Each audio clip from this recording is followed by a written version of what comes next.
अस्सलाम वालेकुम friends. Drama serial दिल ही तो है कि आने वाले एपिसोड में हम देखेंगे कि अपनी माँ से थप्पड़ खाने के बाद वो भी सबरीना की वजह से अबीरा को तो जैसे गुस्से से पतंगे लग जाएंगे। वो अपनी माँ का लिहाज भी नहीं करेगी बल्कि इन्हें भी कटहरे में खड़ा करके इन पर भी इल्ज़ाम तराशी करते हुए कहेगी कि आपने मुझे प्यार ही नहीं किया बल्कि मेरे हिस्से की सारी मोहब्बत इस पे निछावर कर दी, जो आपकी सगी औलाद भी नहीं। वो नफ़रत से सबरीना का नाम तक लेना गवारा नहीं करेगी बल्कि हाथ से सबरीना की तरफ इशारा करके अपनी माँ पे सबरीना से मोहब्बत का इल्ज़ाम लगाएगी और अबीरा की माँ सबूई बेबसी से आंसू बहाती रहेगी। और अबीरा को अपनी माँ पे इल्ज़ाम तराशी करते और चीखते चिल्लाते देखकर आज तो सबरीना का ज़ब्त भी जवाब दे जाएगा और वो अबीरा से कहेगी, आप नफ़रत और हसद में इतनी आगे निकल चुकी हैं कि आपको अंदाज़ा ही नहीं कि आपकी मुझसे नफ़रत की वजह से कितनी ज़िंदगियाँ बर्बाद हुई।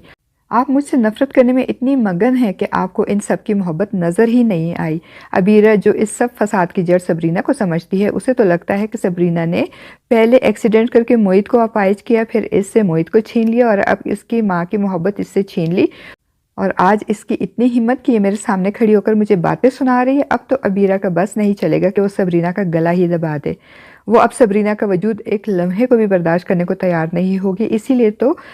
उसे ज़ोर से धक्का देकर कहेगी, दफ़ा हो जाओ इस घर से। अबीरा के धक्का देने से सबरीना का बैलेंस बिगड़ जाएगा और वो गिरने लगेगी। तो मोहित, जो कि अबीरा की, सबरीना और अपनी माँ पे चीखने चिल्लाने की आवाज़ें सुनकर परेशान होकर अंदर आता है। वो गिरती हुई सबरीना को थामकर उसे गिरने से बचा लेगा। और वो मोहित जो कहता था कि अबीरा से वो कभी नफ़रत नहीं कर सकता, वो आज अबीरा से अपनी नफ़रत का इजहार करते हुए कहेगा कि अच्छा हुआ तुमने मुझे छोड़ दिया और मुझसे शादी नहीं की। तुम मेरे लिए काबिल नफ़रत हो। हर बार पहले से ज़्यादा नफ़रत हो जाती है मुझे तुमसे। तुम्हारा असली चेहरा देखकर वो सबरीना को सहारा देकर उसे कहेगा, चलो सबरीना यहाँ से, ये तो इस काबिल ही नहीं कि इससे बात की जाए। और अबीरा, जिसको ये ज़ोन था कि वो चाहे मोहित पे इल्ज़ाम लगाए, चाहे उसे छोड़ दे, चाहे जो भी करे उसके साथ,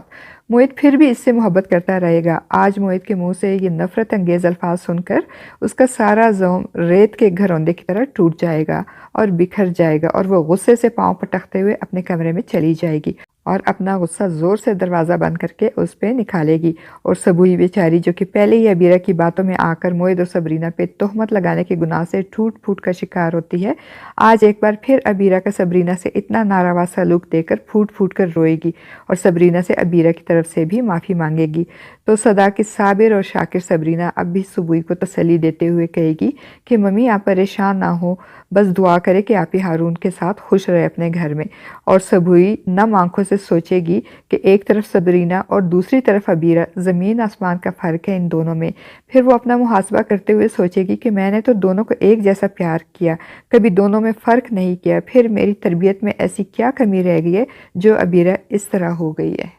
और दूसरी तरफ माँ से सबरीना की वजह से लड़ झगड़ के और मोहित से नफ़रत के भरे जुमले सुनने के बाद अबीरा इंतज़ार करेगी कि हारून से लेने आएगा, मगर अब तो अबीरा का असली चेहरा देखकर हारून के दिल में भी बाल आ गया है और वो भी अबीरा को जूती की नोक पे रखेगा और उसे लेने भी नहीं जाएगा। आखिरकार अबीरा खुद ही अपने ससुराल पहुंच जाएगी और हारून से शिकवा करेगी कि आप मुझे लेने नहीं आए, आपने तो कहा था कि वापसी पे आप मुझे लेने आएंगे। तो हारून बड़ी रुखाई से कहेगा कि मेरा मूड नहीं बना वहाँ आने का, और वैसे भी क्या फ़र्क पड़ता है, तुम खुद आ तो गई हो, और हाँ, तुम भी मुझसे अब तमीज़ से बात किया करो, शौहर हूँ मैं तुम्हारा। और हारून की ये बातें और इसका बदला हुआ लहजा और रवैया देखकर अबीरा का मुंह हैरत से खुलेगा ज़रूर, मगर वो कुछ कह नहीं सकेगी। और अब वो हारून के इस बदले हुए रवैये की वजह से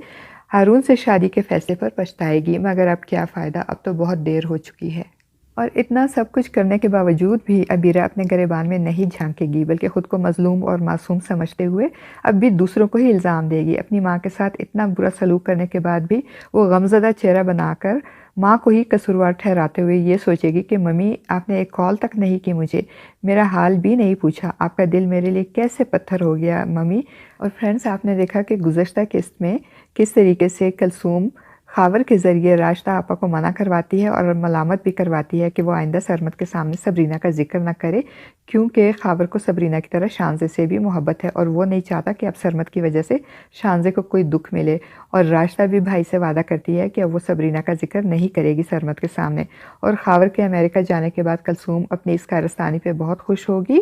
اور جب وہ شانزے سے اپنی کارکردگی شیئر کرے گی تو باہر سے گزرتے ہوئے راشدہ بھی سن لے گی اور حیران ہوگی کہ میں تو شانزے سے اتنی ہی محبت کرتی ہوں جتنی سبرینہ سے، مگر کتنا بغض ہے کلثوم اور شانزے کے دل میں میرے بارے میں، اور یہ کتنا نیگیٹو سوچتی ہیں میرے بارے میں۔ اور ان دونوں ماں بیٹی کی باتیں سننے کے بعد راشدہ آپا کو بہت زیادہ مایوسی ہوگی ان دونوں کی طرف سے، اور پھر جب سرمد شانزے کی کال نہیں اٹھائے گا تو کلثوم پھر راشدہ سے سرمد کے رویے کی شکایت کرے گی، تو اب راشدہ بھی ان دونوں ماں بیٹیوں کی طبیعت صاف کرتے ہوئے کہے گی کہ سرمد اپنی مرضی کا مالک ہے، اس نے شانزے سے منگنی میرے کہنے پر کر تو لی، مگر اب میں بھی نہیں چاہتی کہ وہ اپنی مرضی اور خوشی کے بغیر شانزے سے شادی کر لے، اب میں اس پر مزید اپنی مرضی مسلط نہیں کر سکتی۔ اور راشدہ آپا کی یہ باتیں سن کر شانزے اور کلثوم کا حیرت اور صدمے سے برا حال ہو جائے گا۔ فرینڈز، کیا اب سرمد شانزے سے شادی کرے گا یا پھر سرمد کے انکار پہ شانزے پھر کوئی ایکسٹریم سٹیپ اٹھائے گی؟ آپ کا اس بارے میں کیا خیال ہے؟ اپنی رائے کا اظہار کمنٹ باکس میں ضرور کیجیے گا۔